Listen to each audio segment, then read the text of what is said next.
We are covering breaking news this morning at 7 a.m. out of the Middle East, where clashes between Palestinian protesters and Israeli police have broken out at the Al-Aqsa Mosque in Jerusalem. We will stay on top of that while our big story here in Wisconsin this morning, 18-year-old Kyle Rittenhouse, who is expected back in court today. Amelia, thank you. New this morning, one man is dead and another seriously hurt after a crash on the city's north side.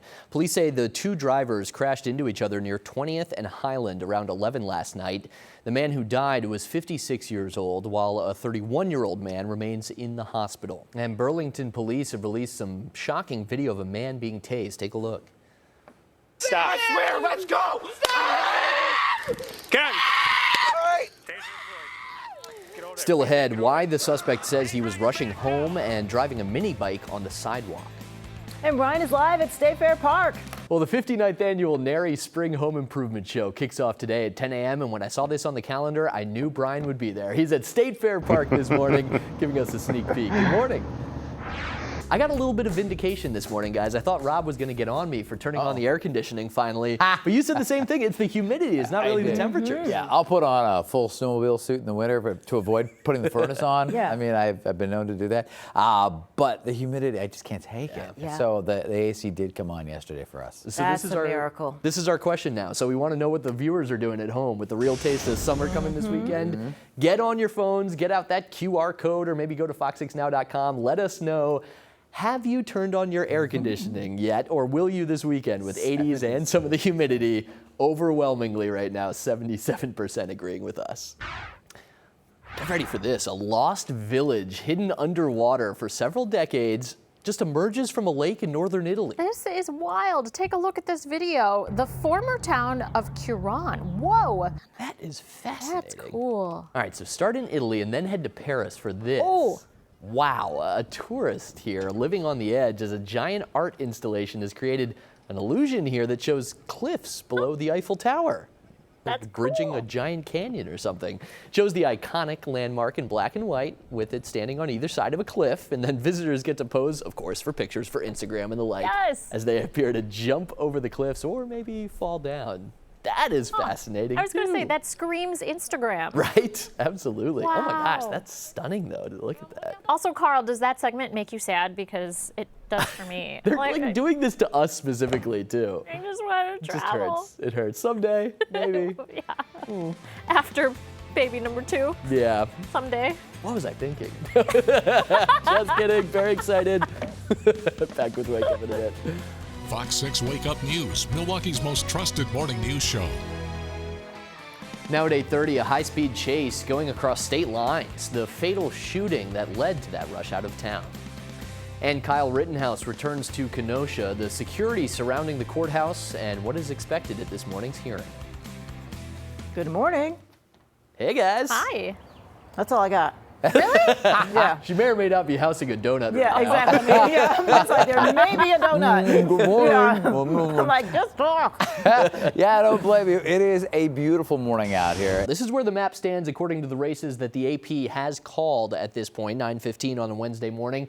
238 votes for Joe Biden and 213 for President Trump. So how does either man get to 270? Well, right now the AP does have Joe Biden leading in Wisconsin, as we've discussed, about 20,000 votes or so, the separation there. Also in Nevada with a key 6 votes out west. And this is a recent change with some of the counting taking place this morning. The AP also has Joe Biden leading right now in Michigan, and that would give you exactly 270 Electoral College votes on the dot. Now, of course, a lot could change here. These votes could continue to be counted for days. So say Michigan, for example, switches over to President Trump and the 16 electoral votes that come with it. President Trump would also need to continue his leads in Pennsylvania, in North Carolina, as well as the usually very red state of Georgia. We're watching all these races because of those counts that are happening specifically in democratically strong areas like Philadelphia and Pittsburgh in Pennsylvania and the Atlanta area in Georgia to see whether or not those states will stay the way they're going now or perhaps shift, as we saw overnight in Wisconsin and potentially in Michigan, as well as absentee ballots continue to be counted. It was just an incredible image of them trying to get in. Yeah, you saw them actually pepper spraying the crowds as well to keep them away from that door. Very tense moments, very heated, and it turned out to be quite literally after the fact as multiple fires were set overnight. We do have team coverage for you this morning. We will start with Cassidy Williams live with some of the results of that damage, the fires and the destruction in the second night of unrest in Kenosha. Breaking news now at 7:30, the police shooting of Jacob Blake caught on video. What the man who took that now viral clip says may have happened before he started recording. Good morning, it's 7:30. Thanks for sticking with Wake Up here on a Tuesday morning, and a very eventful one in many different departments. We just heard a loud boom. I was going to say, I thought either the ventilation was about to fall from the ceiling, or maybe, Rob, the thunder is still continuing outside. Yeah, that was a very loud clap of thunder that we had just outside of our studios. And more cleanup today in Kenosha. And there's still fires being dealt with in that city. But first of all, this all comes after a black man named Jacob Blake was shot by Kenosha police over the weekend. He's reportedly in stable condition, but new this morning, Jacob Blake's father telling the Chicago Sun-Times that his son is now paralyzed from the waist down, and doctors don't know if that will be permanent damage or not. We do have team coverage for you this morning. We will start with Cassidy Williams, who is live for us with a look at all of the damage, including some new fires and new looting going on this morning in Kenosha. And I'm sure a little bit of nerves, but a lot of excitement.